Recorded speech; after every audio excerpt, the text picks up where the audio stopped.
Two, one. Hi, we are Tardigrades on the Moon, where we will be investigating the Beresheet incident. I'm Jason Alexandre. This is Jonathan.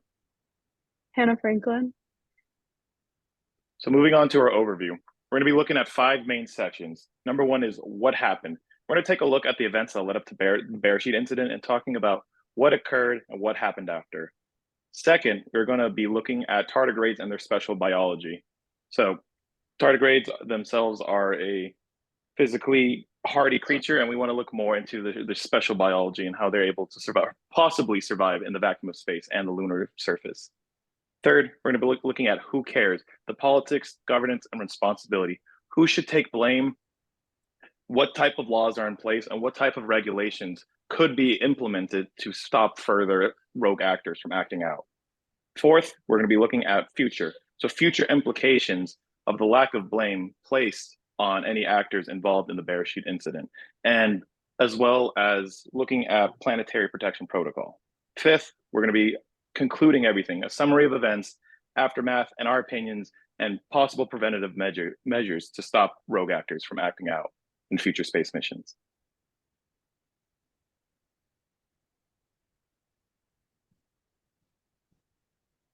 So here we'll discuss what happened throughout the mission with the Beresheet lander. So this was a joint operation, one of the first to be a privatized mission onto the moon with the Israel Aerospace Industries, or IAI, SpaceX, and NASA. So it was first launched on February 22nd, 2019, and was a scheduled landing on the moon on April 11th. So this mission was lasted 1 month, 17 days, 17 hours, and 38 minutes. On the aircraft were special equipment for geological experiments. So this included a magnetometer to study the moon's magnetic field, and then that would allow for geologists and other scientists to study the formation of the moon and its other geological processes. So the crash landing was a response, and ultimately the outcome of various technical difficulties and chains of malfunctions. So at first it was the accelerometer. At first it was the computers on board that started malfunctioning on day one after it launched, and then ultimately it was the accelerometer that led to the failure of the crash. So on board was the experimental devices, but there was also what was considered a lunar library. So this was uh, a kind of sealed, almost sealed, kind of, you can think of it like a box, but it like had our symbolic artifacts of Earth and stuff on it. But also inside was the secret biological material. So that included DNA and tardigrades that was believed to be placed on the craft to um, kind of test how things would survive on the moon.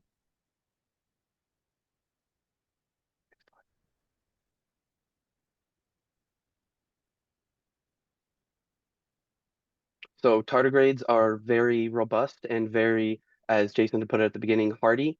So these are considered extremophiles. So invertebrates that are of the articulata uh, supertype, and these are kind of found everywhere on Earth. Very small, 50 to 2,000 microns in length. So that's about 0.05 to 2.2 millimeters. And these are very hardy. So they have specific adaptations such as anhydrobiosis. So that one is where their skin and body allows them to survive in any kind of environment that they wanted to. So on the Beresheet mission, they were placed to specifically look at how they would survive in radiation. So they were placed there. So on Earth, they were studied to be able to survive vacuums, but weren't really strong against the radiation that we know is in space, like UV and all of the others that our Earth and the atmosphere protects us from. So they placed those on there for sort of secretive extra scientific experiments. So what's on the moon is the lunar library where it was first unknown of its biological contents, and in that lunar library it is a 23-piece collection of all of Earth's kind of specific and unique items. So in the with the tardigrades, they were said to be put non-living and then encased in an epoxy, so they aren't just floating around on the moon on the crash site or anything like that.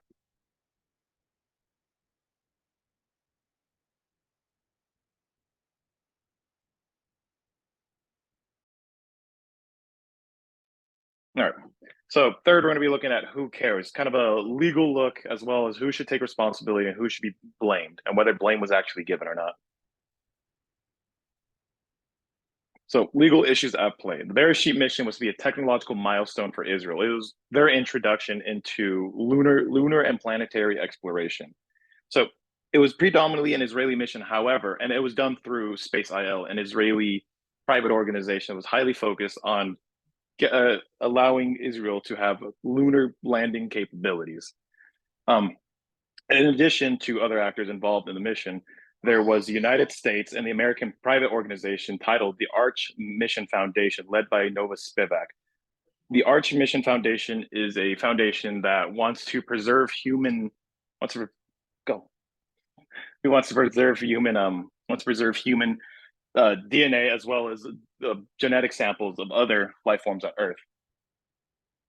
So after Beresheet's crash landing, the Arch Mission Foundation claimed they had placed tardigrades within the payload of Space IL without the knowledge of Space IL 5 months after the crash. This was the crash happened in April, and then they announced this on August 5th of 2019. So the action set forth by the Arch Foundation violates the Outer Space Treaty of 1967, as well as violates policies and standards placed in by COSPAR, also known as the Committee on Space Research.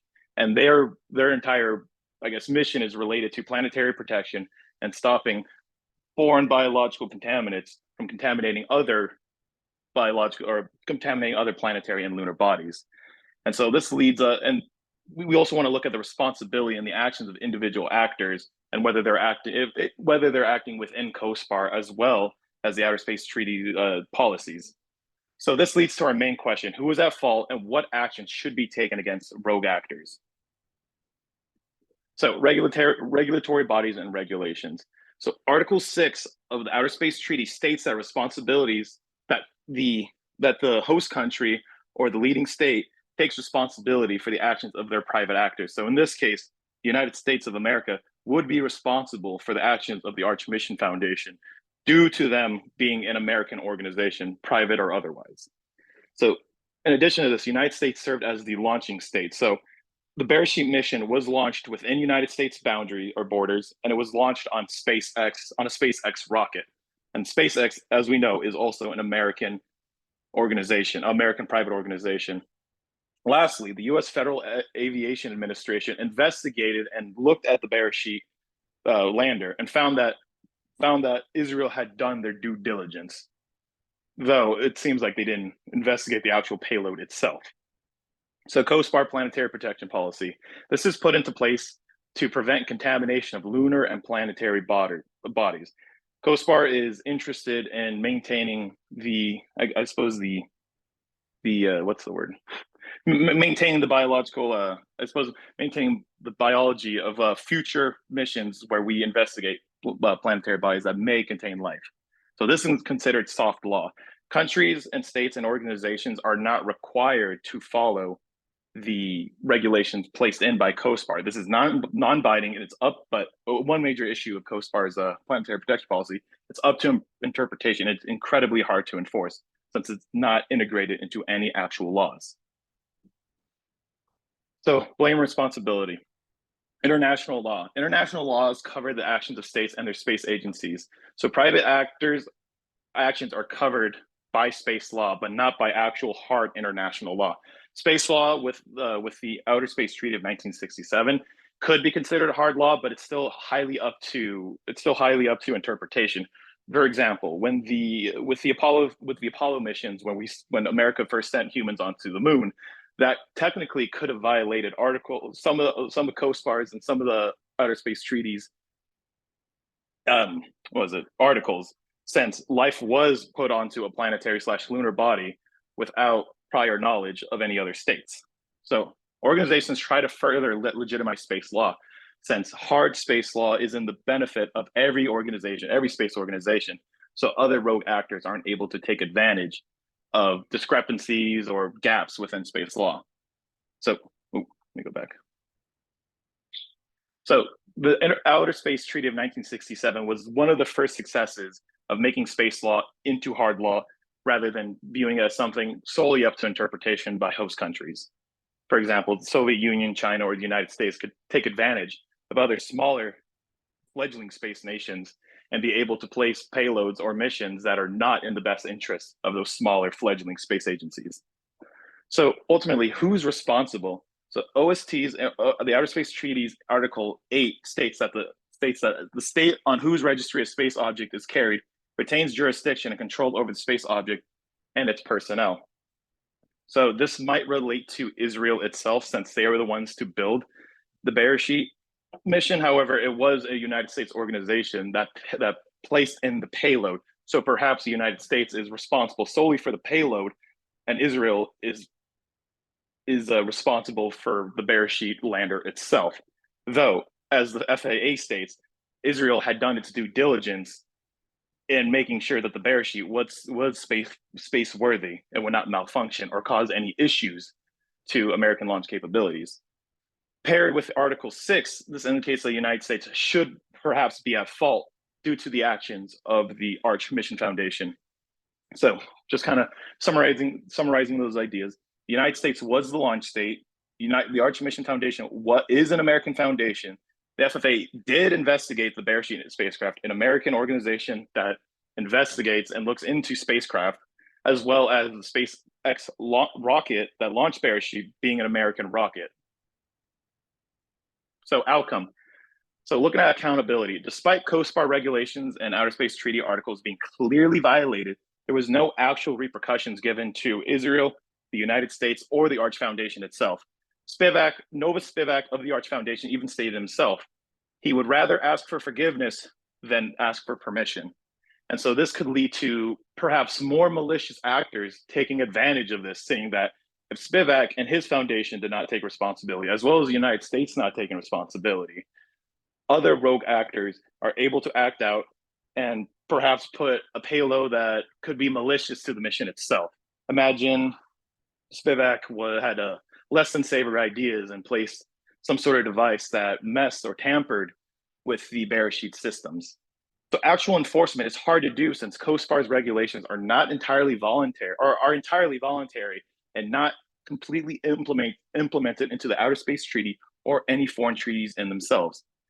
Compliance, for the most part, has been followed, since it is in the best interest of all space actors to follow regulations and articles.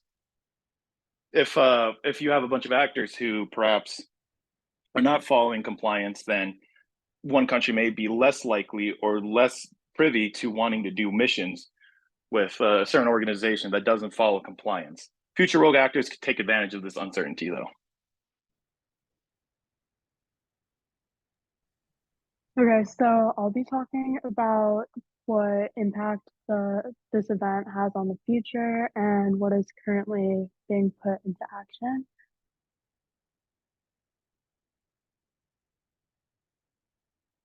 Okay, so for governance, in 2020, NASA published the Artemis Accords, and as of now, 23 countries have signed it. And its main focus, is basically prioritizing sustainable, responsible, and peaceful exploration, and then highlighting the importance of international cooperation and collaboration, and also the transparency of information and data so that there can be more collaboration. And then contamination, COSPAR updated its guidelines in 2021, and they hadn't done that since 2002. So this update includes that One, only organic materials can be brought to the moon. So like no big machines that could cause any damage to the surface. And two, these missions are only allowed to go in like these specified areas. And then for like the future of Beresheet, they are currently planning a return mission. Space IL is currently planning a return mission called Beresheet 2.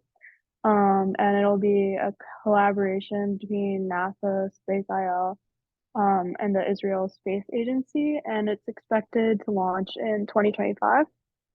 And then as for the Arch mission, their future projects include the Mars Library 2025, which basically plans to send libraries into orbit and to land on Mars as archives to back up Earth and Mars colonies. And then they have the Lagrange Library 2027, which will send their libraries to Lagrange points 4 and 5 for long-term safekeeping of the libraries.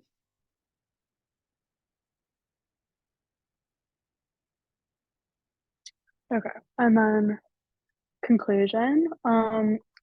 So to summarize our key points, basically Space I Space IL's Space IL's Beresheet crash landed in April 11th, 2019, unknowingly carrying tardigrades.